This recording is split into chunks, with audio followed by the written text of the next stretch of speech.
حضرات، آپ کو معلوم ہے کہ آج بجٹ سیشن ہے اور میزانیہ 2024-25 جو پیش کیا گیا، میں حال میں بیٹھا ہوا تھا۔ یہ بجٹ میں نے ایک نظر اس پہ ڈالی۔ یہ بجٹ بالکل جیسے جنرل الیکشن میں فارم نمبر 47 چلا، یہ بجٹ مکمل فارم نمبر 47 کی طرح پیس ڈی پی فارم نمبر 47 بن چکا ہے۔ بلوچستان کے طور و عرض میں اتنی ناکامی یہاں یہ ہوئی کہ 2023-24 کے جو بجٹ میں اسمبلی نے پاس کیے تھے، اس میں 90 ارب لپس کیے گئے۔ اس سے بڑھ کر ناکامی اور کیا ہو سکتی ہے؟ یہ جو بنایا گیا تھا، اس میں پچھلے 2023-24 میں 2000 سکیم کو انہوں نے پروٹیکٹ کیا۔ لائک ڈس لائک پہ انہوں نے سکیم لیے۔ جو لوگ ان کی منشا میں نہیں تھا، فرمائشی سکیم ڈالے گئے۔ اور افسوسناک بات یہ بھی ہے کہ جناب پی این ڈی کا ایک رول ہوتا ہے، رول آز بزنس ہوتی ہے، پی این ڈی کی ایک ذمہ داری ہوتی ہے۔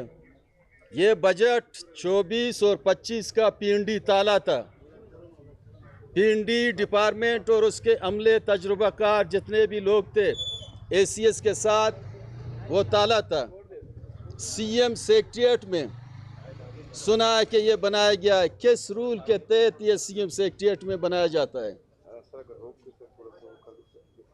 تو میں یہی جانتا ہوں کہ سی ایم سیکریٹریٹ کا کام یہ نہیں ہے کہ وہ بجٹ بنائے، اور ہم نے سنا ہے وہاں بھی نہیں بنائے، کہیں دوسرے جگہ بنائے۔ بلوچستان کے عوام کو یہ سمجھتے کیا ہیں؟ بلوچستان کی پسماندگی، بلوچستان کی محرومی یہ اپنی جگہ باقی ہے۔ 75 سال اس ملک کو ہوا، لیکن ابھی تک 75% لوگ بجلی سے محروم ہیں، صاف پانی سے محروم ہیں، بے روزگاری عام ہے، لوگ روڈوں پہ نکلے ہیں، زمیندار بیزار ہیں، مہنگائی عام ہے۔ مرکز کی بجٹ آئی ایم ایف نے بنایا ہے، اور صوبے کے بجٹ جہاں تک ہے وہ پی این ڈی کی تالا کی وجہ سے اس پہ اعتماد نہیں رہا۔ اپوزیشن کی کوئی سکیم نہیں لی گئی، اپوزیشن کو دیوار پہ لگایا گیا۔ ہم اپنے لیے کچھ نہیں چاہتے ہیں۔ میں چیلنج کرتا ہوں، پچھلی دفعہ 2018 سے لے کر 2023 تک 840 ایم پی ہیں تھرو آؤٹ پاکستان۔ میں چیلنج کرتا ہوں کوئی کمیٹی بنے، سپریم کورٹ بنائے، ہائی کورٹ بنائے، جو نوعیت کے کام ہم نے ایجوکیشن، ہیلتھ، کمیونیکیشن سارے سیکٹر میں کیے، کسی جگہ نہیں ہوئے ہیں۔ تو میں سمجھتا ہوں کہ دیوار پہ لگانے والے یہ غلط فہمی میں نہ رہیں، اور اسٹیج پہ آ کے یہی کہتے ہیں کہ جناب ہم امن بحال کریں گے۔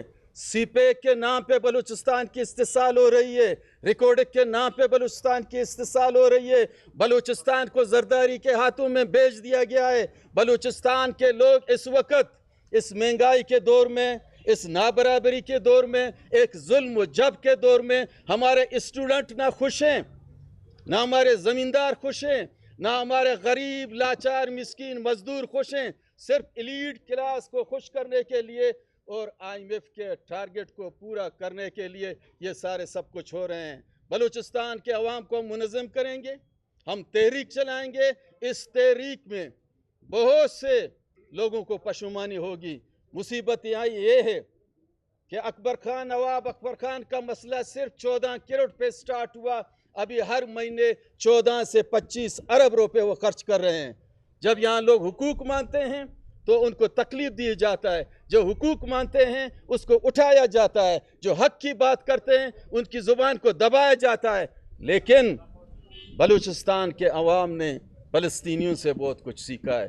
بلوچستان کے عوام نے افغانستان کی اس اسٹرگل و جادوجہد میں بہت کچھ سیکھا ہے۔ ہم اپنی حق لے کے رہیں گے، اور یہاں جو کالونیل سسٹم ہے